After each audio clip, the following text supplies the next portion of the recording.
Hi friends, എല്ലാവർക്കും പുതിയൊരു വീഡിയോയിലേക്ക് സ്വാഗതം. ഞങ്ങളുടെ ചാനൽ സബ്സ്ക്രൈബ് ചെയ്യാതെ കാണുന്നവരുണ്ടെങ്കിൽ ഒന്ന് സബ്സ്ക്രൈബ് ചെയ്യണേ. ഇന്ന് നമുക്ക് ചക്ക വരട്ടി ഉണ്ടാക്കാം.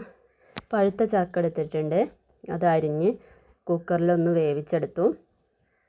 ചൂടാറിയതിന് ശേഷം മിക്സിയിലൊന്ന് അരച്ചെടുത്തിട്ടുണ്ട്. അടി കട്ടിയുള്ള പാത്രത്തിൽ വേണം നമുക്ക് വരട്ടിയെടുക്കാൻ. ഞാൻ ഇവിടെ ഉരുളിയാണ് എടുത്തിട്ടുള്ളത്, അതിലേക്ക് ഇട്ട് കൊടുത്തിട്ടുണ്ട്. പിന്നെ നാളികേരപ്പാൽ ഒഴിക്കുന്നുണ്ട്. നാളികേരം ചിരകി മിക്സിയിലൊന്ന് അരച്ച് അതിൻ്റെ പാൽ എടുത്തു അരച്ച ചക്കയിലേക്ക് ഒഴിച്ചു കൊടുത്ത് നന്നായിട്ട് ഇളക്കിയിട്ടുണ്ട്. അതിനുശേഷം അടുപ്പത്ത് വെച്ച് നമുക്ക് നിർത്താതെ ഇളക്കി കൊടുക്കാം. തെറിക്കും, അത് സൂക്ഷിക്കണം. നന്നായിട്ട് ഇളക്കി കൊടുക്കുക.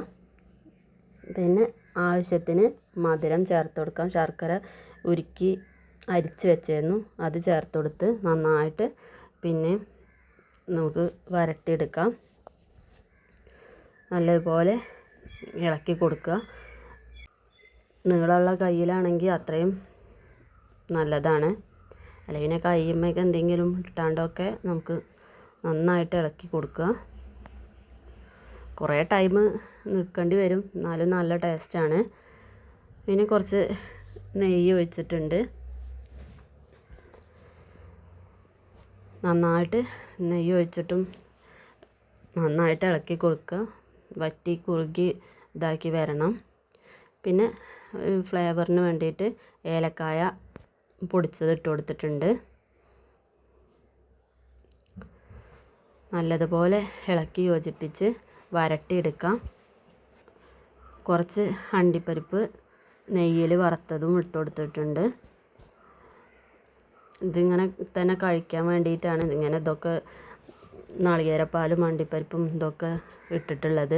അതല്ലാതെ വെറുതെ നമുക്ക് വരട്ടി വെക്കാൻ വേണ്ടിയിട്ടാണെങ്കിൽ ചക്ക വേവിച്ച് വെറുതെ വരട്ടിയെടുത്താൽ മതി, ശർക്കരയും ഇട്ടാണ്ട്. അങ്ങനെ വെറുതെ വരട്ടി വെക്കുന്നത് നമുക്ക് ഉണ്ണിയപ്പം ഉണ്ടാക്കാം, ചക്കപ്പൊക്കെ ഉണ്ടാക്കാം, അതിനൊക്കെ ഉപയോഗിക്കാം. ഇത് ഇങ്ങനെ തന്നെ കഴിക്കാം, നമുക്ക് നല്ല ടേസ്റ്റാണ്. നല്ലപോലെ അതിൻ്റെ ഇതൊക്കെ വറ്റി ഇതായതിന് ശേഷം നമുക്ക് വേറൊരു പാത്രത്തിലേക്ക് മാറ്റി വയ്ക്കാം. ഇപ്പോൾ എല്ലാതും റെഡി ആയിട്ടുണ്ട്. നല്ല ഇതായി അതിൻ്റെ നീരൊക്കെ വറ്റി ശരിയായി വന്നിട്ടുണ്ട്.